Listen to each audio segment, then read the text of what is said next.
basically, when we follow our bloodlines and our kinship laws, we follow by going down our grandmother's lines. So who does our grandmother, who is she married to? But then if a man was to marry into one of our grandmothers, he has to follow the women's line as opposed to the woman following the man's line. And following meaning? The cultural area, the boundary, the laws, the customs, the dances, all that sort of stuff. Yeah. And do what they're told. Basically. Racial colour. As a non-Indigenous person, if you were to marry into an Aboriginal family, you would actually marry into the skin group. They would give you a skin group which is basically like a marker or a tracker to when your blood came in, and it tells who you've married, who your children are, so that your children make sure they marry the right way and don't end up marrying their cousins. So for us, there are 4 lines, right? So there's 4 skin groups that sit with country. And we have Dirdak, Ballarak, Torndanup, and Narnok. So when Dirdak, so basically if you've got one Dirdak and one Torndanup, a Dirdak and a Torndanup will marry and they will have Narnok. A Narnok and Ballarak will marry and then they'll come back up to here because this will be their children. So this is the mother, the father, and the child will become this. Yeah.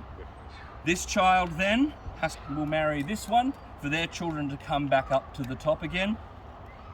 Here, as you see, there'll be a mother and a father in skin groups. This is wrong way marriage. Too close. Yeah. So this system's set up like this. So what happens is in, say, the Pilbara, they have another 4 groups. So they have Karimara, Bayari, Borongo, and their groups basically sit in a similar line. So if we were here, we would be here on their chart. So then if we were to marry into their family, they would know who we can marry and what the child would be then. So we have 4 all through Nyunga, Bibbulmun country. Up in the Pilbara region, they have 4. As you head into Wangathil country and into Arante country, into around Uluru, Pitjantjatjara, they will have about 18 of these systems. Yeah. So they will have 4 like this sitting, and they will be able to know and track blood. If you look at this is basically like Ancestry.com online. Now, I've got music sticks here. So music sticks, but they're not just music sticks. They double as a press. So what I do is I will just press these here. I'll just get you to grab that. And now I'll just let go a little bit and just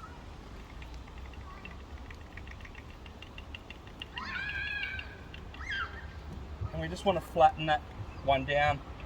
And now if I come through on the opposite edge here,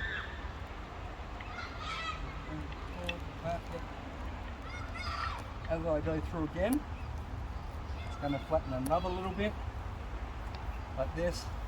Now, what we can do is we can start.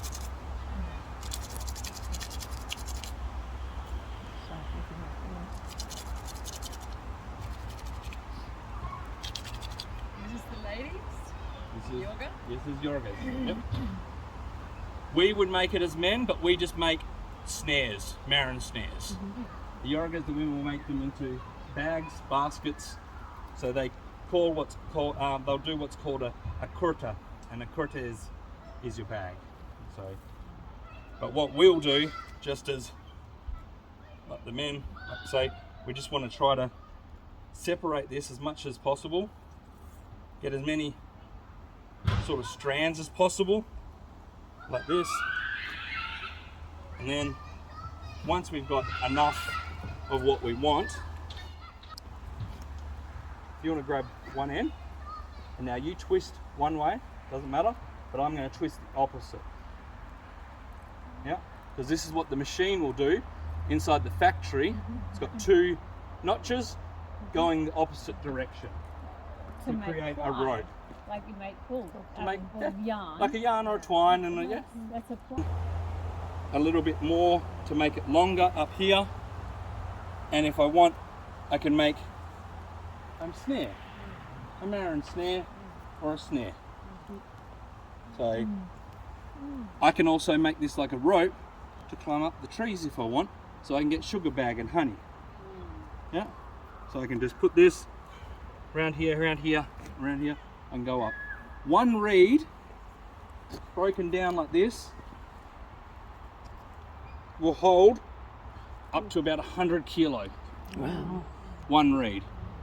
So if I get two, ply it together, there's 200. Box sedge reed. So you'll have a look at it. As strong as these, yep. Okay.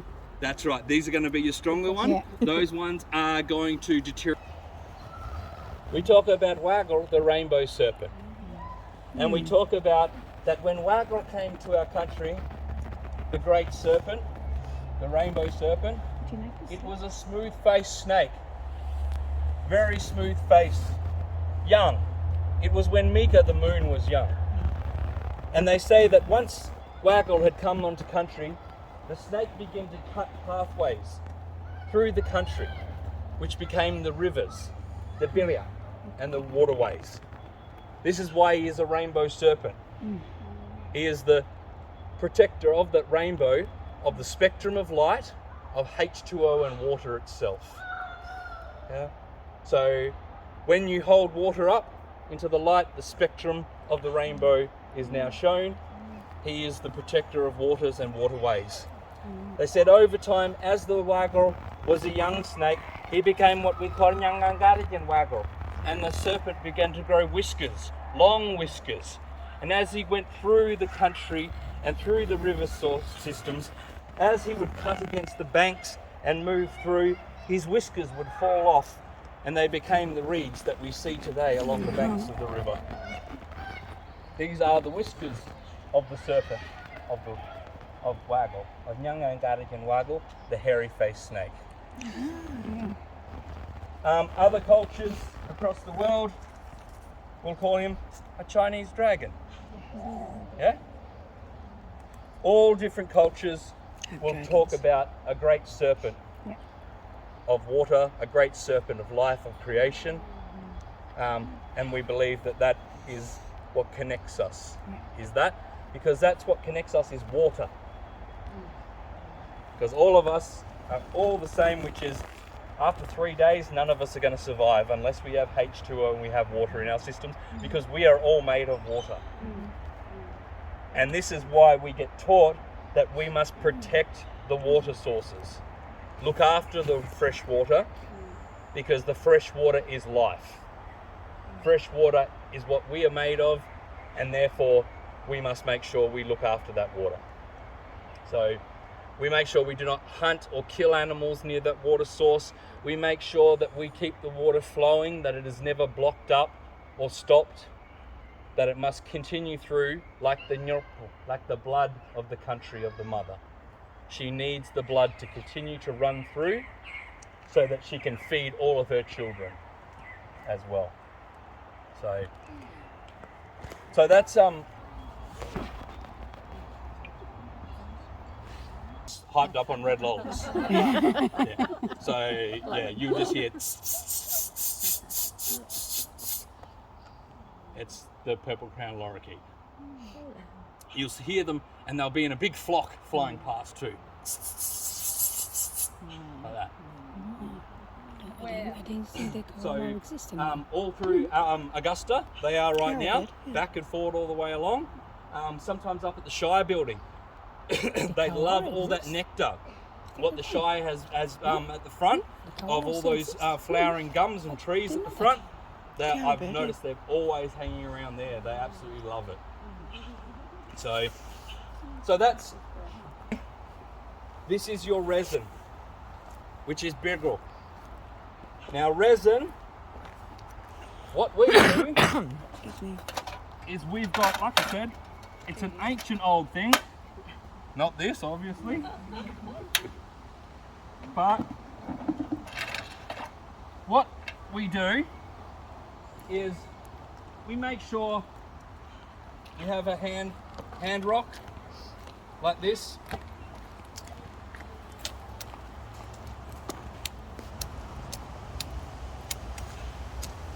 And we crush this balga, this resin up, and we make it into a fine powder. So as you see, a little bit of a fine powder here.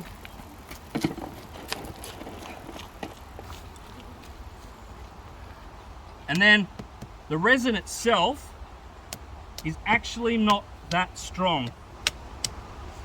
We need to now do like a science class. And now what we do, we need to get some charcoal. Charcoal has carbon in it. And the carbon will activate this resin. Yep.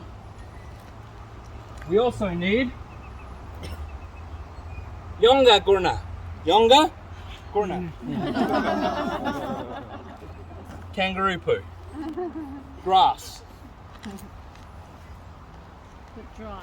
Dry. That's right. Dry. You don't want wet. You want dry because it's grass.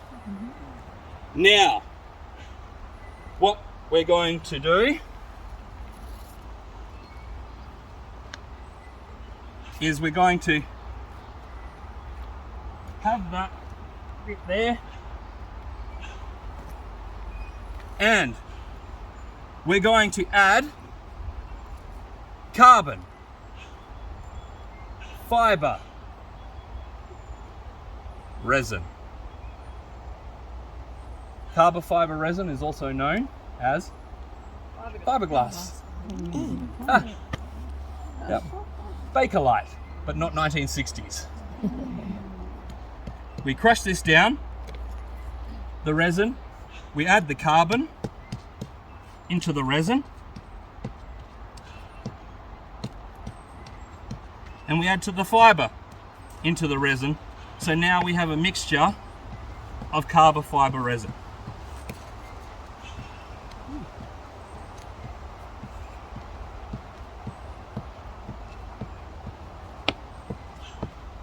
Once we have that powder that we want, it's a matter of making sure we have a hand stick or a stick. So you can pick out peppermint tree. You'll see the peppy tree just there. It's got a hand stick, peppy tree. This hand stick, you can take any of them off and then sit them and cure them. These ones were cured at Home Hardware. So I just got a bit of dowel. Makes it a lot easier.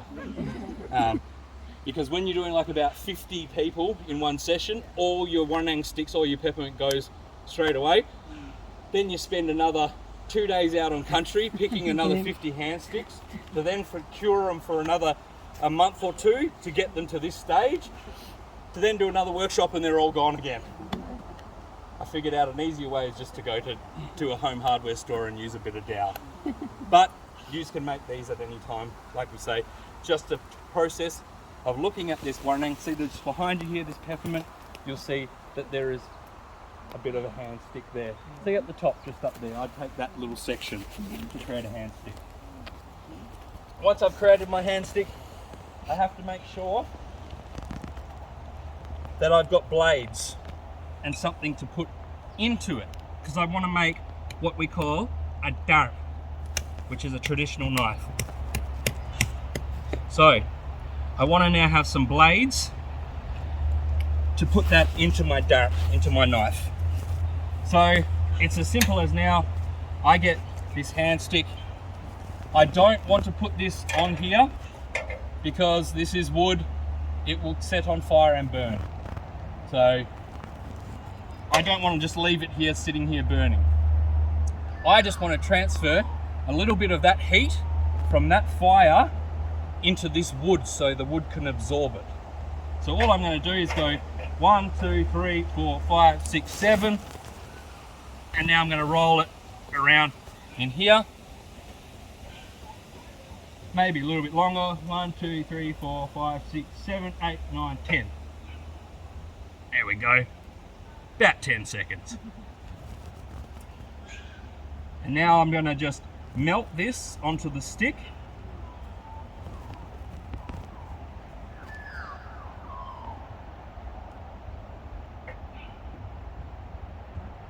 Like this, binding it all together. This is hot. This is nylon, burning plastics. But you got to be very, very careful. Hence why I'm not touching it and I'm just using the stick to roll it. So here we go. Do another layer up. Make it nice and thick. Maybe one more layer. Now it smells very nice, but do not do this indoors. This is a high carcinogenic product right here. That smell, not too good for you if you're in an enclosed area. All right when we have the exhaust fans of country going 24/7. So now I just want to go this one more time around. Like this. Now to stop myself from burning, it's quite simple. Don't touch it. I will get one side, and that is now a barrier to protect my fingers. I can now maneuver that resin around. So what I'll do is I'll do one quick more one, like this, around, pushing this down on this side, push some of this resin up into here, and now what we're going to do is I'm just going to slip this rock into the resin and maneuver this resin around. Maneuver it around the rock.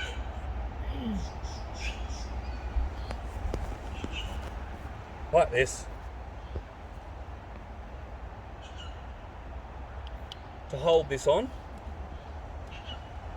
Put a little bit more just to seal it up.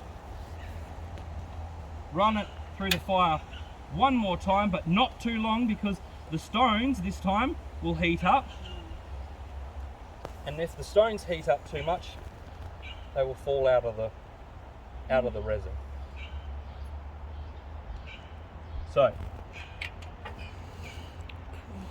now when we just sit, we wait a little bit for it to cool down. If we wanted to cool it down just a little bit quicker, we can just get the wetness and coldness of the country.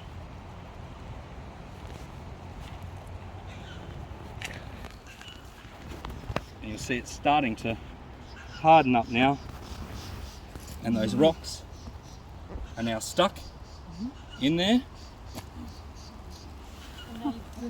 I've created what's called a dart, which is a traditional knife used in place of the axe stone. Yeah? So I'd make a clutch, an axe, a tomahawk. Again, we've utilised. That's where Steve's mum lives. Yep. Ah. And they make a fishing spear out of those trees, I'm pretty sure too. Ah, Yep. that's fabulous. So That stone, is that granite? this one, yes. Yeah. Yep. The one that you would. But the one we cut and we get from Kojonup. So we invite all the mob to come down. Bring your rocks. Bring your rocks with you, and we'll host Airbnb Wadandi country along Narrabeen, and you'll be able to catch salmon during salmon season. Bring some rock down for trade. We'll have your rock and we'll put you up. Right now would be the time that everybody is sitting back. All the salmon that has been caught, there's smokers going so that the meat's being preserved. So all the fish, smoked fish, and then all the salt that was collected from Birak and Bunaroo, the summers, has been collected out of the rock, out of all the rock piles, and now they start salting fish. And what means that they can take some of that fish back to Koyunut with them, because it's now salted and it's now smoked. So they're preserved fish to be able to take back inland. So, no worries. Sorry, All good, all good. Yeah, you can get on country and do on country as well. So That's awesome. Resin medicinal to Zac? Like I was taught it could be good for digestive. no, we don't ingest it at all. Yeah, we don't. But what else is it used for? That's all we really use it for, is for a hafting. So any of that sort of, like you say, anything of the products of country can be used. And the best things about country and about all of our products and everything like that, look at that, I'm a throwaway society. Yeah. You're a consumer. Because I can take it from the country and Give it throw it back. back. Look, all this wood, I can just chuck it down. If it burns, I make another one. That's a stick. So, yeah, you've got that we've created from country, all comes from a natural environment, so it can always go back. Nothing is ever, the only thing that is really processed is this here. Yeah. So, when you'll see there's a burial that's in Bibbulmun, and when you see that burial, the old remains are there, 600 years old, the wood's all gone, but this head shaft with the rocks still in place sits there, as well as an axe stone. So in Bibbulmun there was an old man that was, when they used to do the old telecom lines, they accidentally pulled up some of the old man, and he's about 600 years old and he still had his tools with him. He actually had, and that was up at the east side of Bibbulmun, and he actually had, Oh, hello. he actually had not just the tools that were with him also, but he had a head dressing, much like a knight's meshed headdress, which was made up of 300 quokka toe bones, sewn together with sinew from the backs of the kangaroo and in the tail, the sinew strands. Where was this? In Bibbulmun. Yep. So up near the Bayside store up in Bibbulmun, on the east side of Bibbulmun, that was where the old man was found up there when they were doing the development. Because a lot of the areas, especially like Bibbulmun, are burial grounds for our people. Sand dunes and sand areas are burials, because all we have is mara, our hands to move the sand. We don't want to bury people in laterite, gravel soil. We can't go and bury them in the granite, on granite outcrops. So what we do is we find the soft soils, which is the sand dune, and people are placed within the sand dunes for burials. Always underground? Always underground, always underground, always, up north they do it up in trees and stuff. Up down here we do it always underground. You're in a sitting position and you're actually facing pure east. So pure east to west, and you'll greet the morning sun every morning, but your hands will be strawn above your face like this. But you'll be buried like this with your tools sitting beside you, and you will greet Nyanka, the sun, every morning as it comes, and as it passes on the warmth of your back, the sun will go and set in here, and they say that that's when your spirit is drawn out to where the sun sets, out to where it sets in the ocean at a place called Korunup. And Korunup is where your spirit will go, where the sky and the ocean come together, where Mika, the moon, and Nyanka, the mother sun, they fall asleep, and the stars every night. So that's when we're brought back to country that way. Women and men same? Yep. Same. Yep. Women and men all the same. Hazel. Here, you'll see that plant's leaves also here, Covered in spider webs. like this. These leaves, so you see it up here, got some at the back there. We want to find a nice big amount of the leaves.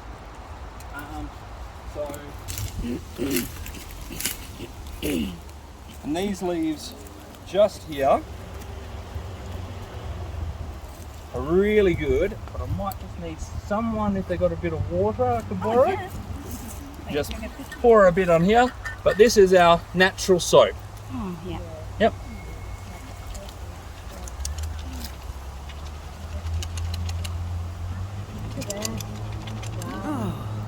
Maybe just a little tiny, thank you.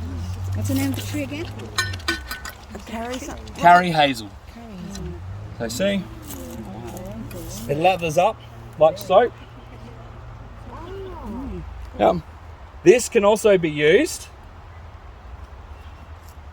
to sedate marron. Yeah. And also fish, freshwater fish. Like now when the rivers start to dry up, the fish get in certain pooled areas. We can crush a whole bunch of this stuff up. It becomes like a fizzy bath bomb. We chuck that bath bomb into the water. It fizzes away. It extracts out the chemical compound within this, and it is a sedative for the fish. The fish will float to the top and become drowsy. Oh, no way. You'll be able to pick which fish that you want up, and then eventually this will wear away and all the fish will come conscious once again. It's all good. It's like a fish failure. And so what we do, put this into a water source where we see kangaroos drinking, and them ingesting this will get them very drowsy and won't even know that we've just walked up and thank you very much for your life. Wow. You put it in a child's bath? Yeah, I was about to say, what about humans? Not yet. Doesn't work on humans though. Yeah. It only works as a soap for us. That's amazing. Yep. So that's like your GST rope already made. Yeah. So that's there. That's the Hardenbergia. Yeah. So we can do the similar sort of stuff. We can use this to twine up to hold maya-mayas and stuff together, houses, build the structures, do all that sort of stuff. But this is pre-made rope. By removing it, you can see also, I'm going to save the tree. So by pruning this back, it's not going to strangle the tree. So what I'm doing at the same time is I'm becoming a conservationist, and I'm making sure that I'm protecting the longevity of this tree as well. So, because otherwise, if we don't have this peppermint tree, we don't have a resource because this vine would kill it. So we'll use the vine as a resource, not kill it completely, because see, this is where it's living. So as long as I can remove bits off it to save the tree, I can still keep that vine alive also. So I can keep the rope production in check, as well as having your Wadandi or your peppermint tree. So then your peppermint tree here, it's called an Agonus flexuosa, is its Latin name. Agonus is like because of the flowers, because it has a large amount of white flowers on it. But it also is called flexuosa because of its flexibility. So when it has a smooth bark like this, it becomes quite flexible. So what we can do is we can use the peppermint or the Wadandi with smooth bark to create a housing structure called a maya-maya, a house. Nowadays they're called fiberglass tent poles. This is our fiberglass tent pole. So this is our BCF store. Yeah. This one's open 24 hours a day, 7 days a week, fully self-checkout service. Shelves are stocked all the time. So when it's got a smooth bark, we can remove the bark, and we can also use that as a tie, like a stringy bark as well. We can use that as a flexible for the housing, to make poles, to make a maya-maya. The Yorgas, the women, can use this to brush down areas. So they brush down the camp before leaving, because if a snake has gone into the camp or past the camp, you'll know that it's sitting within the thing. You notice that when we go camping, we always clean up, and we do. It's the same thing. So when the people would leave camp, the women would just simply get their brush down the whole area. You also know if someone's been in your camp, because there's going to be a footprint there. So you're also going to know if a kangaroo's gone past.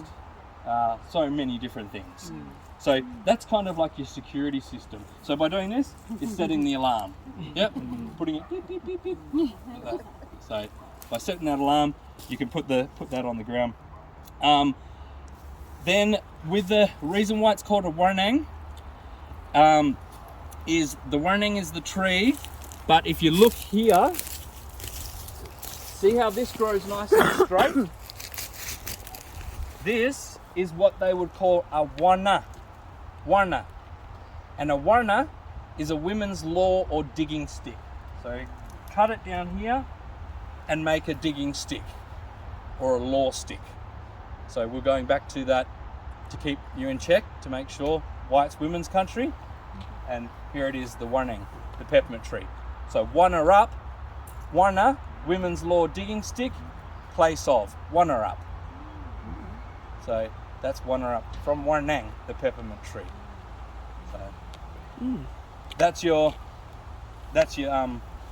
other ones like that, your pepper. I'm my own dental hygienist to take care of my teeth. So you're being able to pick that as a product off the country. And then so when you have a look, you can find some good ones usually from that. And then otherwise, what we try to do is find a really, it's not going to be a good one. To see what's happening here too is these trees aren't being managed by the women, these peppy trees. So therefore, because they're not breaking them, not moving them, not multiple uses to it, and right up to the point where what we do is we try to get on one of the soft ones. Soft leaves is the best. And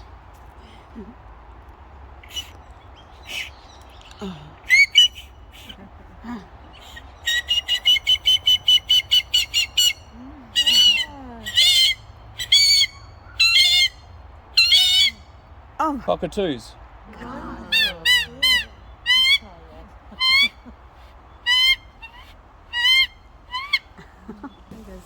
Yeah. And a soft one. Soft one's always the best one. Where's wow.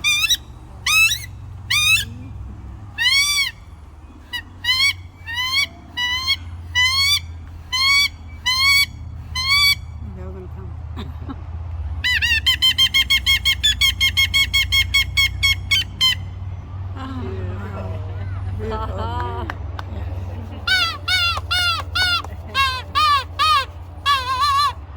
You can make swans and ducks and cockatoos and Do a magpie. yeah. And do you get a bit of call and response happening, or?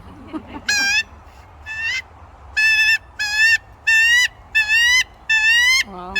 Magpie. Baby magpie. Yeah. Very wetland areas, Yeah. make ducks and swans. Yeah. What we can do is we can go hunting Yeah. without them flying away. So we can, So is it like camouflage? it's rather a than camouflage. calling them? That's right, yeah. It's not so much right. calling them, it's we're sounding like them. We're a They're- duck. We're a duck. Don't worry about We're a us. duck. We're not going to attack you. We're just a duck. It's okay. So, but what we're doing is communicating with each other. Yeah. Ducks are there. Go around the ducks. Get ready to get the ducks. Like Morse code. Yeah. So you do a Morse code thing. You understand what you're hearing like this, and then it's get ready because duck à l'orange. And look after that plant.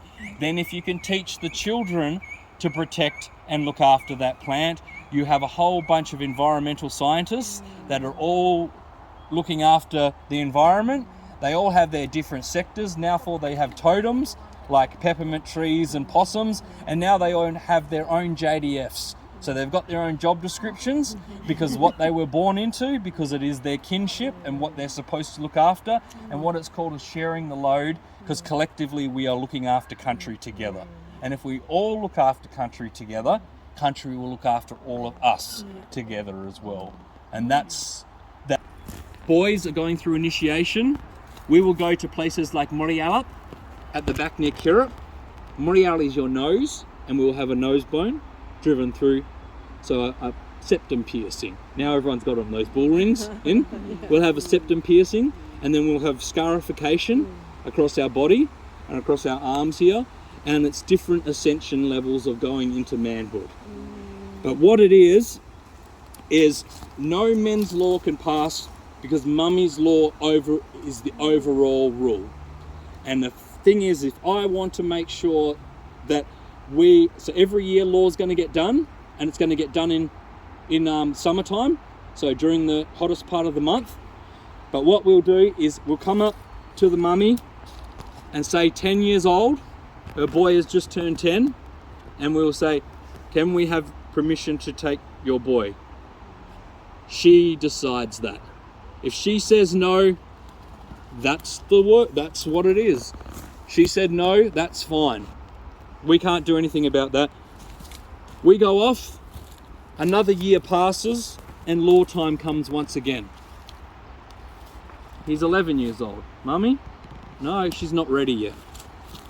I'm guessing 12 or 13, she's not going to be very far off. She's going to get to a point where he's a teenager that she can't control or handle anymore. Yeah? And the men, okay. Yeah, oh, we can take him. Okay, well, guess what? Initiation ceremony now. Mummy law passed. Yeah. You will no longer sit with the grandmothers and the mothers and do that like that. You are going to now go through ascension, and you will actually become a man. So you will go through walkabout, scarification, ceremonies, and you're going through a rites of passage now. Because age is just a number, and until your mummy gives you off, you will never become a man. She must cut her apron strings. Otherwise she will grow a child man baby. And he will forever be in her house, and do not complain when you're still washing his clothes and feeding him, because you have created a man child, because you have not let the boy go through rites of passage and initiation. And he has grown in age, but he has not grown in wisdom, in being a man, in becoming independent. Yeah? So mummy comes off. Italian. Yep. So mummy says, yep, it's okay. Now when we come through, we do the ceremonies, we bring him back. He's now Nujul, he's now first year law. And now as we bring him back, the community bring all the first year and all Nujuls back. The men will be surrounded with and surround the first law initiates, and then the women will dance around the men to officially approve that they are new law men coming through. The men will continue to walk up. The elder senior men that have been through law will have the new ones in the middle, the older ones on the outside. The women will dance around, and they will dance them all the way back up to the community, where they are presented to the community, where all their mummies will be crying. Because her baby has passed, is no longer, because what sits in front of her is now born a man. And she will cry, but he will not come up, my mum, are you all right? And she will not come up and go, did they hurt you, my son? He must be in pain and still be recovering, and she must be in pain because she's lost a child. But that pain unites them into that passage, and it means that she can be relieved to know that her little boy is no longer a boy. He'll become a man. He will respect women. He will respect culture. He'll respect law. He'll respect his sisters and his mothers and his grandmothers, and the stories that he sat with as a young child. It will humble him to remember where he came from. Are your community still doing this? We can't do it anymore. Yeah. So we've got the ceremonies. We have nowhere to practice. What? Everywhere is insta-famous in Wadandi country, from Injured Up Spa to Bunkers Bay to everywhere's a national park where everyone goes in. We have nowhere private to do our cultural ceremonies. Oh. It's either farmland, viticulture, it's either tourism, it's national park, it's where everyone goes and has cameras, and there's things that can't be photographed and can't be seen and stuff, so yeah. Could you sing it back if you had it? Yeah, we've got it, like I said, but it's just finding those places, and you can revive it back at any time. A lot of the old desert women are holding on to a lot of the old stuff and waiting for it to be there. Can Wadandi sing it back? Yes. If it was enough space. If we've got enough space, we can do that. That's got to happen. Yeah, we can sing it all back, and we can do that. That has to happen. And so out towards. So we're lucky on this side. We get Morial, we get that nose bone. Out at Kalgoorlie, circumcision. That's men's law that way. So you're cut with a rock. So hence why it's on the borderline of Nyungar country and Wangathul country is called Israelite Bay. Because the French thought that the Wangai mob that were circumcised because they weren't Bibbulmun, because they would have had a nose bone, they believed that they were lost tribe of the Israelites, and they called that Israelite Bay. And that is the borderline between, because they believed they were lost tribe of the Jews, because they'd never seen circumcision before other than hear from the Israelites that had practiced this. And so therefore they called it Israelite Bay because they believed that the Wangathul people were the lost tribe of the Israelites. But what they were looking at was Western Desert men and a practice that had been done, and it comes from Israelite Bay, it runs all the way through Kalgoorlie, and it heads all the way through the Pilbara to the Kimberleys, and is still practiced today. Still practiced today. They start at 10 and onwards. Traditional methods or? Yeah, traditional methods. Rock. Rock. No sedative. No sharp rock. Yeah.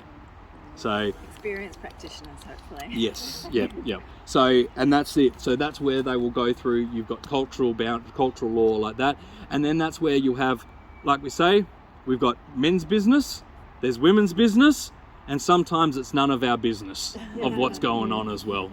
And that's what happens when it comes to that stuff of the upper elders. It's none of our business until we're taught.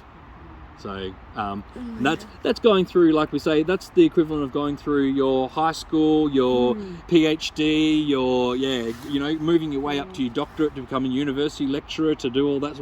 It's like going through school in that sort of sense. Yeah. So You need to do that. But eventually, what will happen is the circle of life will come back once again. It always happens.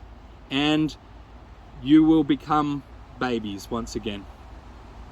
When in Aboriginal culture, you're going to hear us, and you're going to hear us saying, when someone asks a question, say, we want to know that cultural story and that what's about. You'll hear our community say, ask the baby. And when we say ask the baby, do not look for the mother with a newborn infant. Look for the oldest man or oldest woman sitting alone, sitting under a tree, sitting by themselves, because they are the Ninengo baby, and you must talk to the baby before the knowledge is gone. Because their knowledge will go. Because my great-grandmother became my daughter. Because as she grew old, I grew to a stage to look after her, and therefore she called me dad, and I am her dad. She's hungry, I feed her. She's my grandmother's mother, and I must look after her. So therefore, she becomes my daughter. She will sit on, and she has every right to throw a tantrum of how hungry she is. And I'm hungry, go get me food, Dad.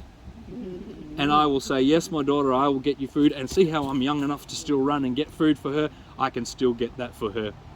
But she will become Ninengo, baby one. Because eventually we will all become baby. We will begin as baby and we end as baby.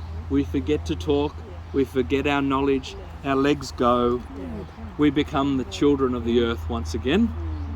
And this is why we look after, this is why elders are so important within our culture and our community, is because they eventually become our children and our babies to look after once again. So that is also our role and responsibility, to make sure that the children in the future are looked after, which is the elders. So, because they were the ones that gave us this knowledge, gave us this stuff, and without them, we don't exist. So, and you would see that as your parents get older, and your grandparents, how unfiltered they become. Yeah, they turn back to terrible twos. They turn to teenagers right back to terrible twos, where they will say the thing that is right on their brain, just like the kid when he was 2 or 3 years old said, How come that person has purple hair and says it out loud and you're like, oh my gosh, I'm sorry, I haven't told much. Yeah. Same thing happens. So that's the journey we will all make back to the country. And that's why we just caretake and look after it, because we will return to the country once again. So that's our walk. Well, really yarning, sitting yarning. Yeah, so here is one environment. Obviously, when you go to the river, when you go to the coastal environment, there's environments everywhere differently. Just take the time to sit, listen to country as she speaks. Have a look at some of the things, what's happening on country. You'll see the changes. You'll see that we've moved out of Bunuru, out of the second summer, into Jaran, into this autumn period. You can see and you can hear that by looking at things like the wood ducks flying over now in massive flocks. They're calling out for their partners. The possums are finding their partners and doing the courting dances and courtship now, because wintertime will come and they'll all want to nest up together, and that's when they will become boyari, pregnant as couples. And then during that wintertime, at the end of June, July, they will have their babies, and their babies in springtime, it will be the new life cycle. So the cycle of child bearing, child rearing, it's yeah, and then they will move into adulthood. So similar sort of thing, like a initiation ceremony, and fledging from trees, flying, all that sort of stuff. You'll see the misty morning coming in the morning, the dewy presence sitting on the leaves, on your cars, on your windows, sitting around. The nights are getting cooler. The wind is starting to come mainly from Antarctica in the southern. That's why it's so cold, because that's where the wind is coming from this time. Mamang, the whales are beginning to migrate to head north.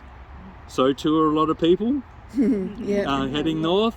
Yeah. So just as you watch the Mamang and the whales head north, you'll start to hear some of the stories too. Oh, I'll see you in Nalu. No, I'm going to be in Kakadu this year. No, I'm going to be in Broome up in the Kimberleys. Yeah, everyone's going to whale migrate and come out of country as well to get into the warmer weather. But some of us that don't mind it will stay here and hibernate, just like the ones that are hibernating in the hollows of the trees, and some of us might participate in things like cabin fever and stuff like that. So, because it's that time to rug up, keep warm, and be in country. So just like I say, have a look at country. Country's there, it always talks to you. You can all read country. It's just a matter of sitting there listening, and she'll speak to you in all the different ways. You'll hear the birds, you'll know the things, and it'll remind you each year. You go, oh, that's right, and that's the season, and that's what's happening right now. So on behalf of my family, I want to say just Yanka, thank you for coming along. We hope you have learnt some stuff today. Please feel free to carry this on, share these knowledge, share this Cardigan. We don't expect you to remember it all either. This takes generations. I've been a little kid, remember, listening to my daughter, my great-grandmother, all the way through to get to this point.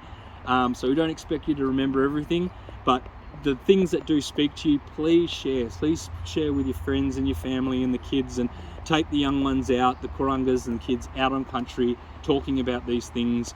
That's how we continue it in the future, and that's how we continue dreaming.